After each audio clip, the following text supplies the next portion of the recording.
Hello everyone! Welcome back to our long sales series. Ngayon, pag-uusapan natin ang transfer of ownership sa sales contracts. Okay? Specifically, Article 1502 to 1506. So baka kung medyo mataas na, tigil na natin kung saan tayo abutin, okay? Ng Civil Code of the Philippines. So, I know this video might be a little bit late na nga kasi as much as we tried na ma-insert ito, marami din talagang ibang bagay na pinagkakaabalahan.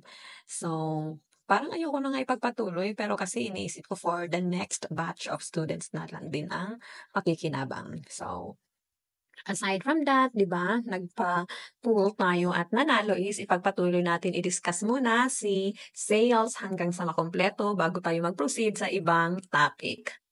Anyway, sa video na ito, aalamin natin kung kailan talaga lumilipat ang ownership. Ano ang epekto nito sa risk of loss at paano ito naaapektuhan ng iba't ibang uri ng sales. Siyempre, gagamitin pa rin natin ang ating paboritong characters, Pogi, Ganda, Beauty, at si Kai, ang German Shepherd kung minsang nakikita niyo rin sa mga shorts ng channel na to. Ang aking pangtanggal ng stress at source ng kaligayahan. Well, anyway, ano pa bang inaantay natin? Simulan na natin!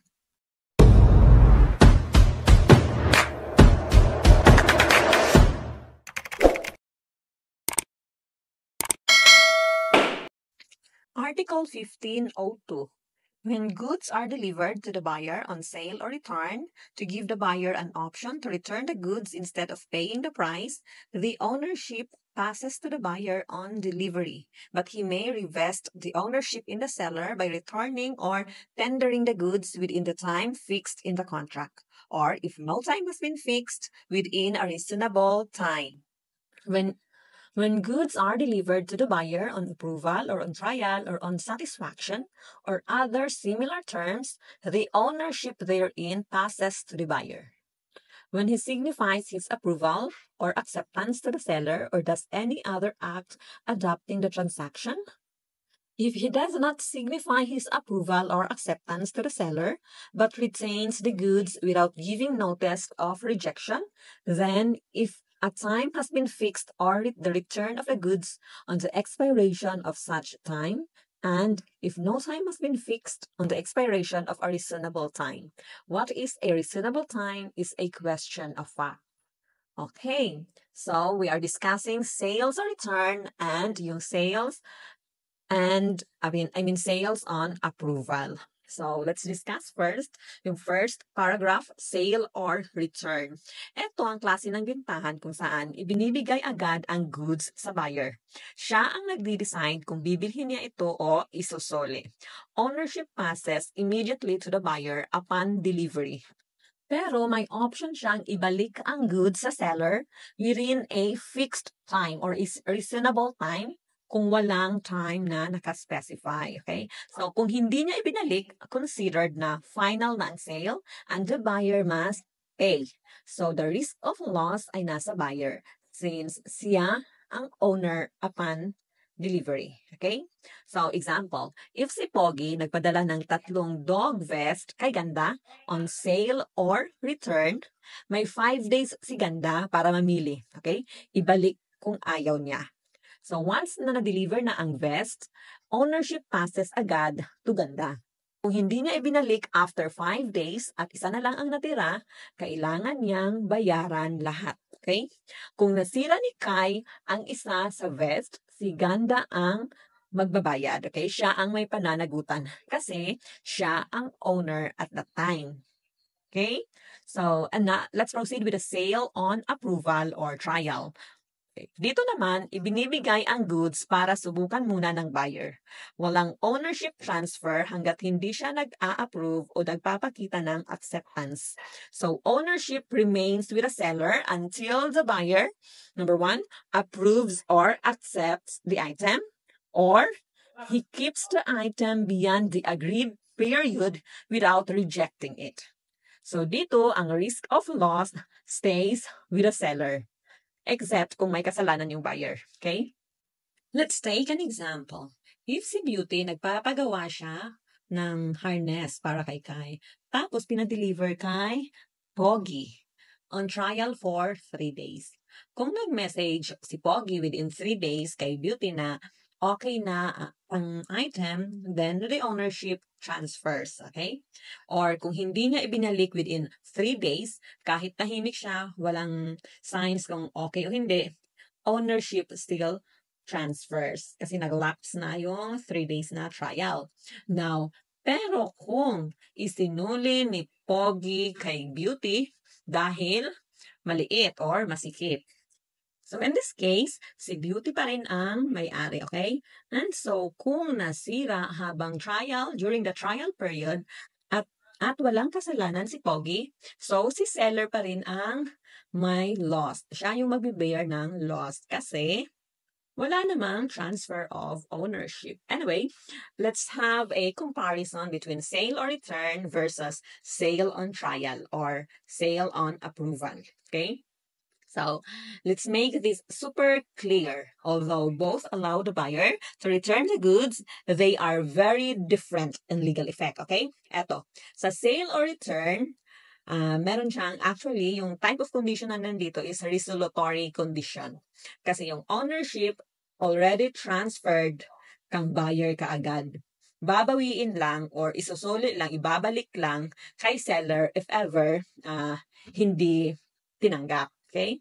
And then, sa kay sale on trial, suspensive condition. Yung ownership, nasa kay seller talaga. At the ownership passes only after approval ni buyer. Another basis is itong sa the basis for return. Kay sale or return, nasa kagustuhan ni buyer kung ibabalik niya o hindi. Whereas kang sale on trial, depende sa quality or sa satisfaction ng product. Another is, eto naman sa kung kailan ba yung ownership lumilipat. So, kay sale on return, sabi ko nga, upon delivery, si buyer na kaagad. Pero kay sale on trial, sale on trial, only upon acceptance or approval. And when it comes to the risk of loss, kay buyer, kay sale on return, si buyer bears the risk. Whereas sa sale on trial, si seller ang nagbe-bear ng risk kasi nga siya pa rin ang owner habang hindi pa tinatanggap. So, do you want to have an example? Anyway, eto sige. Let's use Ganda, Pogi, and Beauty. Halimbawa, si Ganda, nag-deliver siya ng video cam to Pogi on sale or return. Okay? Now questions. Did Pogi become the owner upon delivery? The answer? Of course, yes. Ownership passes upon delivery. Pero, si Pogi may recover the title by returning the item on time. Okay? Now, another question. Can Pogi return the item kahit walang defect? Of course. Return is at buyer's discretion. Okay? Nasa sa kanya kung bibilhin o hindi. So, kahit na walang defect, pwede niyang isoli kay seller. Now, another question. What if late ang return? Then the sale becomes absolute and Ganda can now demand payment. Okay? Kasi nag-lapse na yung trial, yung time na binigay para isoli. So, and what if nasira ang item due to a fortuitous event? A fortuitous event hindi kasalanan ni buyer. So, dito, Pogi bears the loss. Dahil ownership was already transferred during that time naman. So, si buyer nga ang magbe-bear ng risk of loss.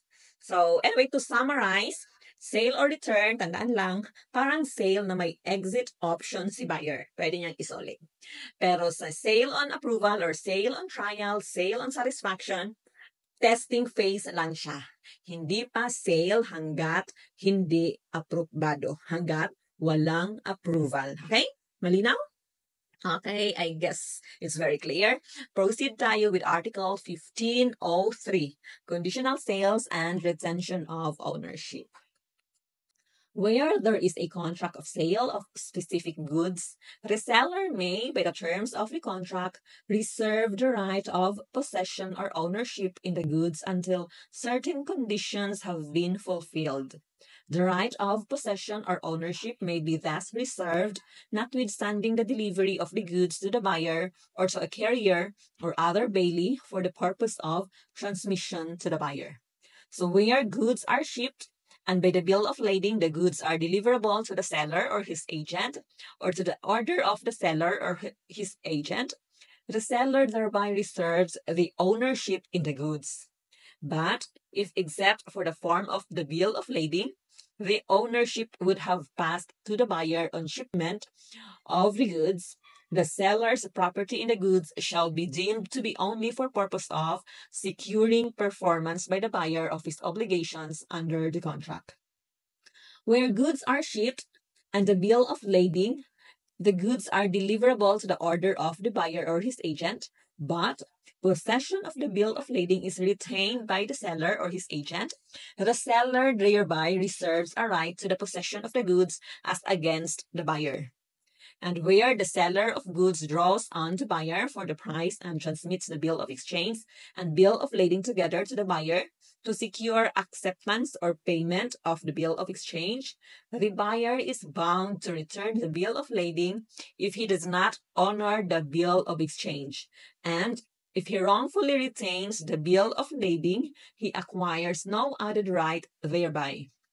If, however, the bill of lading provides that the goods are deliverable to the buyer or to the order of the buyer, or is endorsed in blank or to the buyer by the consigning name therein, and who purchases in good faith for value the bill of lading or goods from the buyer, will obtain the ownership in the goods, although the bill of exchange has not been honored, provided that such purchaser has received delivery of the bill of lading endorsed by the consignee name therein or of the goods without notice of the facts making the transfer wrongful.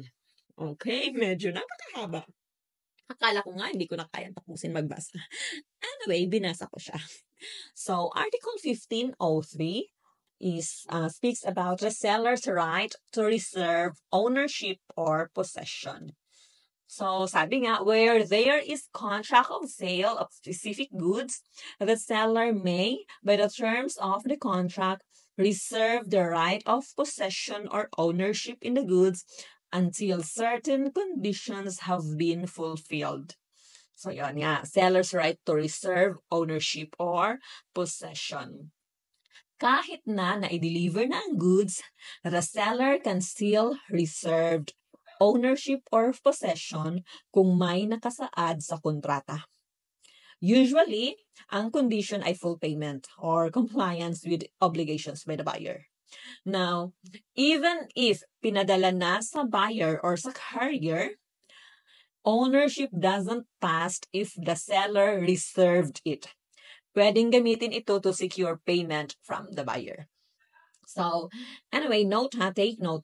This article applies only to specific goods, okay? Article 1503 ay applicable only to the sale of specific goods. Ibig sabihin, particular lang. Hindi ito applicable sa sale of generic goods. So, when the ownership does not transfer upon delivery, so nag-enumerate lang naman actually ang provisions na to. Kasi nga, sabi ko, normally kapag dinideliver na or na-deliver na ang specific goods sa carrier, yung ownership passes to the buyer na. Pero may mga exceptions and it is provided by Article 1503. Number 1, kung may express stipulation in the contract that the seller retains ownership. Okay, malinaw yan at mabilis or madaling intindihin. Now, number 2, simplify na lang natin yung mga enumerations kasi parang legal term, legal jargons talaga. Nangungunot na yung mga noon yung malamang. Anyway, number 2, bill of lading says the goods are deliverable to the seller or their agent, but the buyer cannot claim or access the goods. So pag ganyan, yung ownership ay hindi pa na-transfer kay buyer upon delivery. Number 3, even if si buyer is named in the bill of lading, pero si seller na-retain niya ang possession of the document, okay? Then, the ownership stays with the seller. And number 4, if si buyer receives the bill of lading, okay, na-receive niya with a bill of exchange, bill of lading with bill of exchange, and fails to honor it. So, ownership remains with the seller. Pero kung may innocent third-party purchaser, he is or she is protected. Ano ba ito? Malamang, ewan ko kung naiintindihan niyo yung pinagsasabi ko. Malamang hanggang 15:03 lang muna tayo ngayon.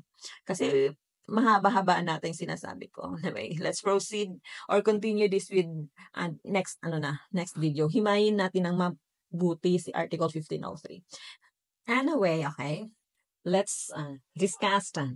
Let's take an example. First scenario. Where goods are shipped and by the bill of lading, the goods are deliverable to the seller or his agent. So yung seller thereby reserves the ownership in the goods. Eto nga, example. Si Beauty, binenta niya ang kanyang imported na dog food to Ganda. And shinip na ito from abroad. The bill of lading states that yung goods are deliverable to Beauty or her agent. So, sa kang seller pa rin, di ba? So, this means na si Beauty pa rin ang may-ari kahit nga nasa barko na ang item at siniship na papunta kay Ganda. Kasi yung bill of lading nakasaad na ito ay deliverable to Beauty or her agent. Kay seller pa rin. Okay? Pero kung malinaw sa kontrata na ang intensyon ay para kay Ganda na talaga, ibang usapan naman yon. Okay? So, sana mas naging malinaw. Let's have this scenario number 2. Where goods are shipped and by the bill of lading, the goods are deliverable to the order of the buyer. But possession of the bill of lading is retained by the seller or his agent. So, eto naman, kahit nakapangalan na sa buyer ang goods, kung hindi pa rin naman hawak ng buyer ang bill of lading, hindi pa rin niya makukuha ang possession ng goods. Okay? Example. Pogi ordered premium dog shampoo from Beauty abroad. Now, the bill says, delivered to the order of Pogi. Pero, si Beauty pa rin ang may hawak ng bill of lading. Okay? Kung tutuusin, si Pogi na, sa kanya na, di ba? Delivered to the order of Pogi. Pero yung bill of lading, hawak pa rin ni Beauty ng seller. And so, the results, si Beauty still has control of the goods. Ganun lang siya kadali actually. So, scenario number 3. Where the seller of the goods draws on the buyer for the price and transmits the bill of exchange and bill of lading together. So, kapag pinadala ng seller ang bill of lading kasama ng resibo or yung bill of exchange, kailangan bayaran muna ni buyer bago mapasa kanya ang bill of lading. So, if example, etong si Beauty, nabenta siya kay Ganda and ng item and she draws a bill of exchange together with the bill of lading, pinadala ng seller sa kay buyer, kay Ganda in this example. So, she sends it with a bill of lading to Ganda and so Ganda, if Ganda refuses to pay, then kailangan niyang isoli ang bill of lading kasi hindi niya binayaran. So, ownership retains or stays with Beauty na kay seller pa rin. Okay? Yun yung mga examples nga, di ba? Ito, nag-enumerate na mga scenarios kung saan yung ownership is na-retain or hindi na-transfer. Kay buyer, na-retain kay seller. So, ano pa ba? Halimbawa, ito, another example. If si Pogi, binenta niya kay Ganda ang kanyang laptop, tapos yung laptop, na-ship na via carrier, and the bill of lading states na it was deliverable to Ganda's order. Okay? Kang buyer na. Now, the bill of exchange and the bill of lading were sent together kay Ganda. Etong nangyari, hindi binayaran ni Ganda. Dishonor niya ang bill of exchange. But then, she wrongfully kept the bill of lading. So ano yung result? Ownership remains with Pogi. Pero, okay, take note of this. If eto pa lang si Ganda, binenta niya ang bill of lading to beauty to the third person, and beauty is an innocent purchaser for value. Beauty acquires ownership over that laptop. So, meaning there is an exception sa innocent purchaser for value. If the bill of lading is endorsed to the buyer and a third person purchases it in good faith, he obtains ownership, even if the buyer didn't pay. Yun nga. So, kahit pa hindi binayaran ni Ganda si Pogi, pero kasi innocent purchaser for value si Beauty, then she acquires ownership over that laptop. So, that is Article 1503. Tandaan, si seller can reserve the ownership or possession even after delivery. Basta nakasaad sa contract or sa shipping documents. Another thing na gusto ko rin tandaan nyo, ownership doesn't always transfer on delivery. May mga exceptions talaga. And isa na dito is yung etong mga enumerations under Article 1503. And lastly, good faith purchaser are protected. Kahit may hidden issues between si seller and si original buyer, pero kung si third person na, binenta sa third person who is a innocent purchaser for value, kahit may hidden issues talaga si seller and si buyer, that innocent purchaser for value is protected. So, ang galing. Tapos na tayo sa Article 1503. Pagpatuloy natin si 1504 hanggang 1506 next video kasi mahaba-haba na. Nakikita ko mga lagpas na tayo ng 15 minutes. So, yun na. Thank you for watching. Don't forget to click that notification, subscribe and like and click that notification bell para updated ka sa next na video uploads. Bye-bye!